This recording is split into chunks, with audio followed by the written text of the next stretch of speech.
할렐루야. 저 유명한 아시시의 성자 프란시스에게 어느 날 이 선생님의 제자가 되기를 자원하는 제자 후보생 두 사람이 찾아왔습니다. One day, two disciple candidates came to the famous Saint Francis of Assisi, who volunteered to become his disciples. 선생님의 제자가 되어 신앙의 훈련을 받고 싶습니다. They said, I want to become your disciples and cultivate the discipline of faith. 이들 후보에게 아시시의 성자 프란시스는 이런 요청을 했습니다. 저 밭에 나가면 배추들이 많이 있는데 그 배추를 가져다가 뿌리를 하늘 쪽으로 하고 배추를 심으십시오. Saint Francis of Assisi made this request. There are many cabbages in that field. Take some and plant them with their roots pointing upward. 한 사람이 말없이 그 배추를 들고 나갔습니다. One man silently carried the cabbages away.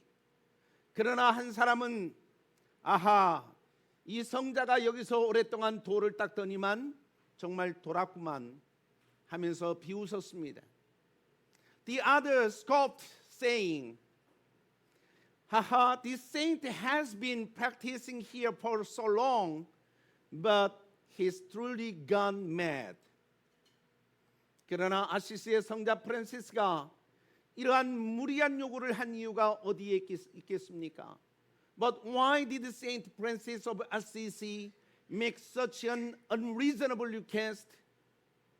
이 사람에게 순종이라고 하는 자질이 있는 것인지, 어떤 명령을 주어도 그 명령을 받아서 순종할 수 있는 순종의 자질이 이 사람의 마음과 삶 속에 있는 것인지, 이러한 것들을 프란시스는 보기를 원했던 것이지요. Did this man possess the quality of obedience? Did they possess the capacity to obey any command, no matter what it was given? This is what Francis want to see. 그리스도인들이 배워야 할 교훈은 순종의 교훈입니다. The lesson Christians must learn is the lesson of obedience. 성경은 말하기를 예수님이 하나님의 아들이시라도 순종함을 배워서 온전함에 이르렀다고 말씀하고 있는데 우리는 이 성경의 교훈을 배우고 있는지요? The Bible says that Jesus, though the Son of God, learned obedience and was made perfect. Are we learning this lesson from the Bible? 하나님의 어떤 말씀에도 순종하시겠습니까? Will we obey any word of God? Yes? 하나님께서 맡기신 일을 감당하려면 땀을 흘리고 고생을 할 수도 있고요. 궁핍한 상황에 처하거나 핍박을 당할 수도 있습니다. To fulfill the work of God has entrusted to us, we may sweat and suffer, face poverty, and even face persecution. 땀과 수고와 궁핍과 그리고 핍박은 희생입니다. Sweat, toil, poverty, and persecution are sacrifices. 희생을 감수하고 순종하는 사람이 하나님의 일을 이룰 것입니다. Those who sacrifice and obey will accomplish God's work. 할렐루야. 그리고 하나님은 그 희생의 대가로 영원한 복을 주실 것입니다. And God will reward their sacrifice with eternal blessings. 사랑하는 성도 여러분, 근대화 가정에서 교통수단이 혁명적으로 발달하였습니다. Dear saint, during the process of modernization, transportation systems have developed too much. 그 중에서 가장 먼저 발달한 것이 아마 철도일 것입니다. The first of this development was probably the railroad. 철도는 우리가 알다시피 철로 위를 열차가 달리는 것이 철도지요. As we know, a railroad is a train running on tracks. 철도에서 가장 중요한 것이 무엇이겠습니까? 아마 철로일 것입니다. What's the most important part of a railroad? Probably the railroad. 언젠가 아이들 만화 영화에 나오는 그 은하철도 999 있죠. 그 은하철도처럼 철로 없이 달리는 기차가 나올 수 있을지 모르겠습니다만은 아직까지는 철로 없이는 기차가 달릴 수 없습니다. Someday there may be a train that runs without tracks like the Galaxy Express in children's cartoons. But for now, trains cannot run without tracks. 한때 한국에서는 중국 또는 러시아를 지나서 유럽까지 철로를 연결해서 기차를 운행하는 프로젝트가 회자되었습니다. At one time, a project was discussed to connect Korea to Europe via China or Russia. 정치적 법적 문제만 없다면 기술적으로 얼마든지 한국과 유럽을 철로로 이을 수 있습니다. Barring political and legal obstacles, it's technically possible to connect Korea and Europe by rail. 휴전선으로 들어가는 곳에 끊어진 철로가 있고 거기 철만은 달리고 싶다는 글씨와 기차 그림을 그린 표지판이 있습니다. At the entrance to the military demarcation line, there is a severed railroad track and a sign with the words, "The iron horse wants to run," and a picture of a train. 정치적 이념적 이유에 의해서 철로가 끊어졌지만 앞으로는 남북한을 철도로 왕래하는 시기가 올 것입니다. The railroad was severed for political and ideological reasons, but a time will come when rail travel between North and South Korea will be possible.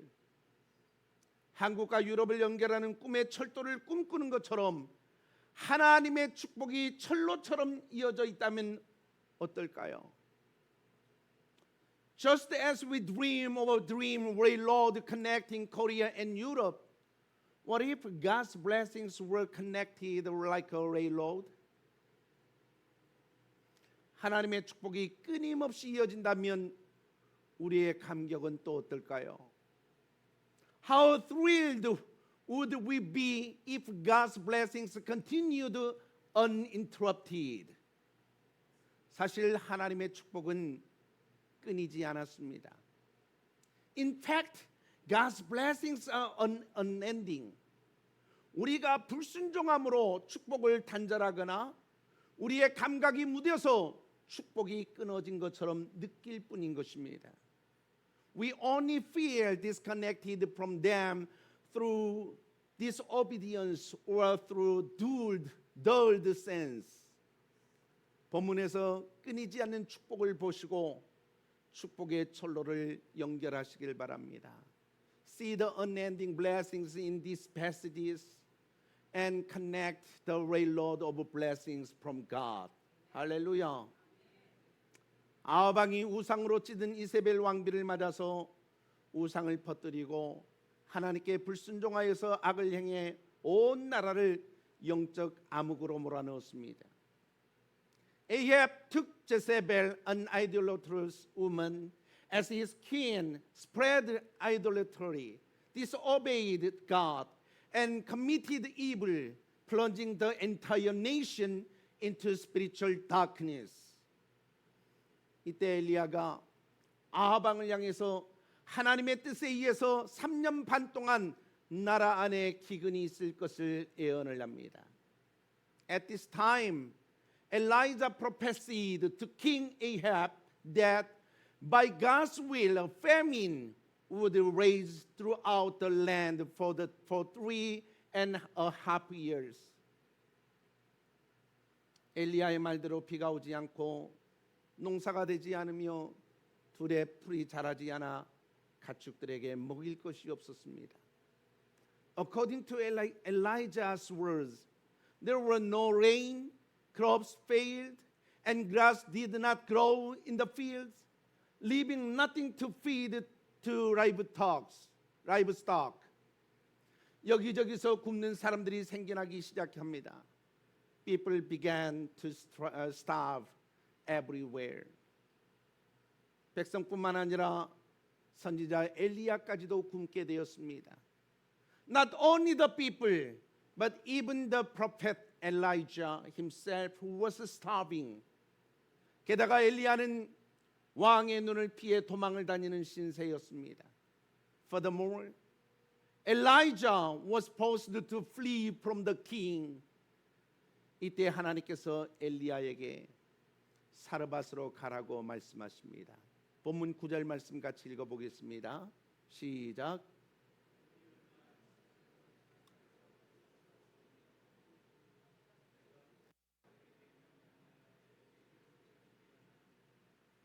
At this time, God tells Elijah to go to Zarephath.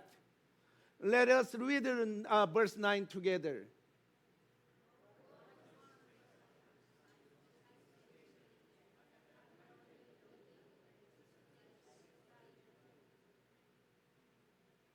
엘리야가 하나님의 말씀을 듣고 사르밧으로 가서 여인을 만납니다.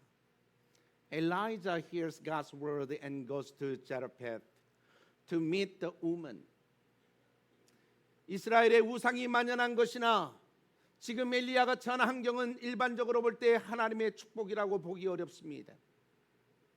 The rampant idolatry, the Israel and Elijah's current circumstances are difficult to view as a blessing from God. 아방이 하나님의 축복의 통로를 차단하고 말았습니다. King Ahab had blocked the channel of God's blessings. 그러나 하나님은 엘리야를 통해서 새로운 축복의 통로를 여십니다. However, God opens a new channel of blessing through Elijah. 할렐루야. 새로운 축복은 그냥 오지 않고 고통과 외로움이라고는 환경을 거쳐서 옵니다. New blessings do not come freely. They pass through circumstances of suffering and loneliness. 하나님이 더 큰 축복을 주시려고 고통과 외로움이라고 하는 과정을 허락하시는 것입니다. God allowed the suffering and loneliness to be experienced in order to grant great blessings. 그렇게 믿는다면 순종하게 될 것입니다.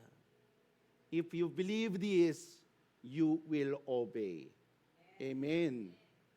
고통과 외로움에서라도 순종하는 사람에게는 하나님이 축복을 약속하십니다.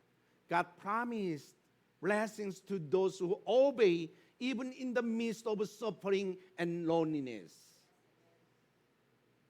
엘리야 한 사람이 고통과 핍박 그리고 외로움을 감수하고 하나님께 순종하니까 그 주변에 순종하는 사람들이 생깁니다.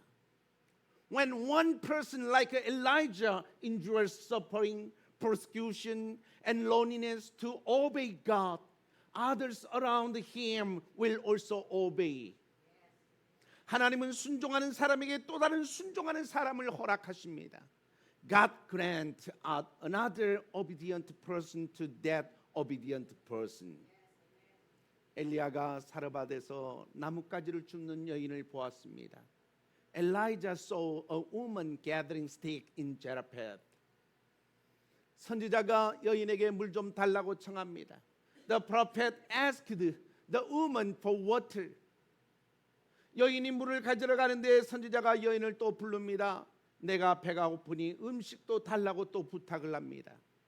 As she went to get the water, the prophet called out to her and asked her for food, saying, I am hungry. 기근으로 인해서 여기저기 굶는 사람들이 속출하고 있는데 이 여인이라고 해서 먹을 것이 있으라고는 보장이 없잖아요. with the famine spreading everywhere. There was no guarantee that this woman would have food. 상식적으로 생각하면 엘리야는 지금 무리한 요구를 하고 있는 것입니다. Common sense tells us that Elijah is making an unreasonable request. 게다가 처음 보는 여자에게 음식을 달라는 것은 뻔뻔한 요청일 수밖에 없지요. Moreover, asking a woman he's never met for food is a shameless request. 만약 여러분이 무리하고 뻔뻔한 요청을 받았다고 한번 생각해 보십시오. Imagine yourself receiving such an unreasonable and shameless request. 넉넉할 때는 받아들일 수 있을지 몰라도 궁핍한 상황에서는 속으로 짜증부터 날 것입니다. When you have plenty, you may accept it. But when you are in need, you will feel annoyed inside. Yes? 축복을 위해서는 반드시 하나님이 우리에게 요청하는 것이 있습니다. For blessings, God always asks of us something. 그 요청은 내게서 상당히 무리한 요청일 수 있습니다. That request may seem quite unreasonable. 그러나 하나님은 요청하시면서 순종을 기대하고 있으며 그리고 순종 이후에 주어질 축복까지도 예상하고 있습니다. However, God expects obedience and He asks and He anticipates the blessing that will follow. 그러므로 순종을 요청받을 때 긍정적이고 적극적으로 순종하려고 노력하십시오. Therefore, when you are asked to obey, try to obey positively and proactively. Amen. 순종하지 못할 이유가 아무리 많을지라도 그 속에서 순종할 이유부터 찾아보십시오. No matter how many reasons you have for not obeying, first find a reason to obey. 축복을 받는 사람은 순종의 가능성부터 생각하고 즉시로 순종합니다. Those who receive blessings consider the possibility of obedience and then obey immediately. 할렐루야. 본문 11절로 14절에 가서 보니까 이 여인은 엘리야의 요청을 받고 자신의 형편을 이야기합니다. 그러면서도 순종을 하겠다고 합니다. In verses 11 to 14, the woman upon Elijah's request explains her circumstances, yet still insists on obeying. 여인은 먹을 것이 없고 집에 가루 한 움큼과 기름 몇 방울 남았을 뿐입니다. She has nothing to eat, with only a handful of flour and a few drops of oil left in the house. 지금 나뭇가지를 줍고 있는 것은 그것을 연료로 삼아서 음식을 만들어 아들과 함께 먹은 후에 죽으려고 한다는 것입니다. She's gathering sticks, intending to use them as fuel to make food for herself and then eat it with her son before dying. 그런데 엘리야가 두려워하지 말고 먼저 자기를 위해서 만든 다음에 아들과 함께 먹을 것을 만들라고 말하고 있습니다. But Elijah tells her not to be afraid, but to make something for himself first, and then to make something for her and her son to eat.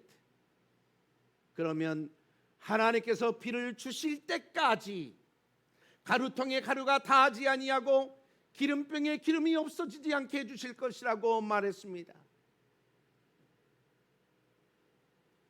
Then he said that the jar of flour would not be empty and the jug of oil would not run dry until the time when God would send rain. 이건 또 무슨 말입니까? What does this even mean? 뻔뻔하고 무리한 요청에 이어서 현실적으로는 상식적으로는 도저히 불가능하다고 생각되는 황당한 이야기까지 지금 하고 있는 것입니다. Not only is it a brazen and unreasonable request, but he also offers an absurd story that seems utterly impossible. 만약 황당한 이야기가 성립이 되려면 이 여인은 먹지 않아야 되는 겁니다. For this absurd story to be valid, the woman must not eat. 엘리야는 이 여인에게 희생을 요구하고 있는 것입니다. Elijah demands a sacrifice from the woman. 여인과 아들을 위한 음식을 먼저 엘리야에게 내놓으라고 하는 우선성의 변경을 지금 요청하고 있는 것입니다.